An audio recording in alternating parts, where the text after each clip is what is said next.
Hello everyone, welcome back to my place.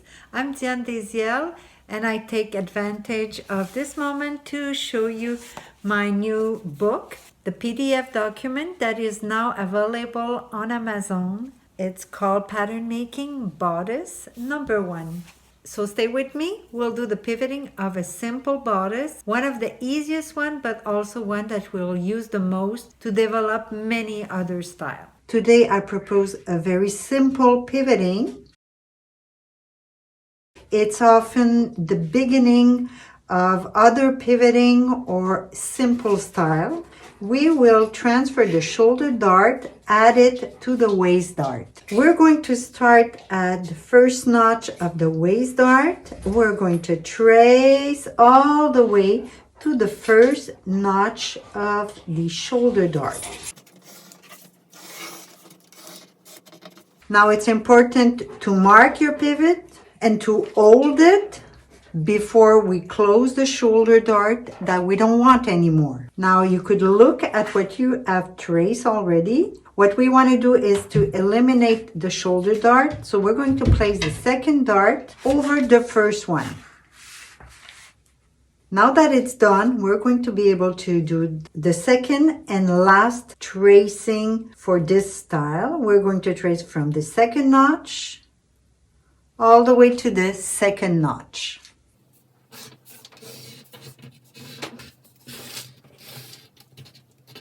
Since we don't have the shoulder dart anymore, we're going to eliminate the notch. Then we're going to trace the large waist dart.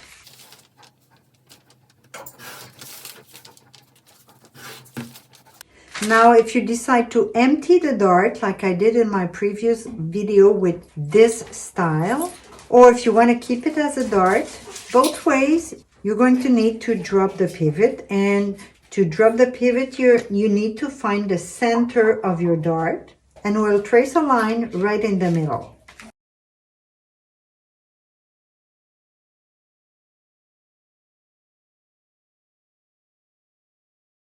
Now on this middle line, we're going to drop the pivot. Usually we do 2 centimeters or 3/4 of an inch, and this won't change the fit. It is just going to give you a little bit more ease at the bust level and give a little chance for the one that don't have the apex point exactly at that level. When you have your new pivot, I suggest right away you trace your new dart.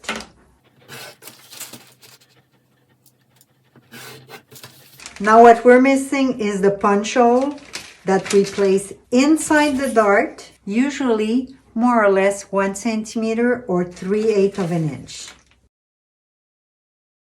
The punch hole is usually a hole or maybe a mark on the pattern that you will report on your fabric. To make sure it's visible on your pattern, we usually circle it. I'm just going to remove a little bit excess of paper and I show you how to do the folding of the dart.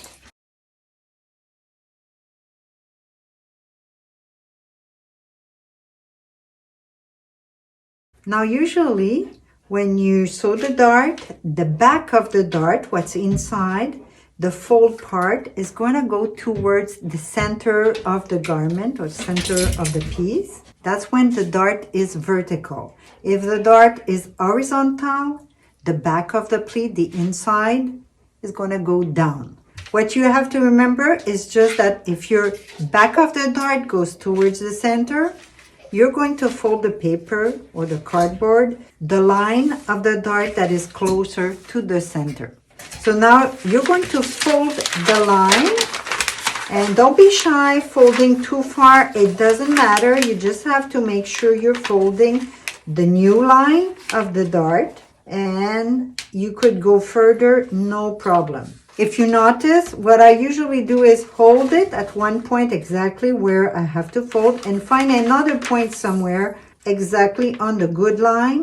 When I have these 2 points, I'm just going to go and press hard all the way, even with the nail, to make a nice crease. Now that the first side is pressed, the other one is much easier. You hold it exactly at the pivot there, take your line that is fold and bring it over the second line. And you'll see that I'm usually doing the same thing that we did for the first line. I hold the pivot, and with my finger, I find another place where the line is at the right place. You see my paper going up. When you have your two place, you just press hard. So you get a nice crease in the back of the pleat. You could see that the back of the pleat goes towards the center front here. Now I take a moment just to talk about the tracing wheel.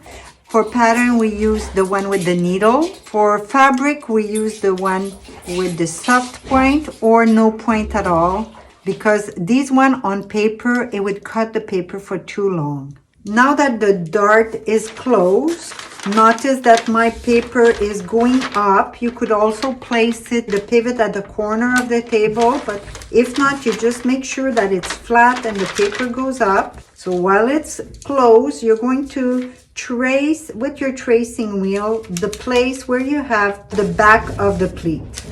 Trace the contour of your block.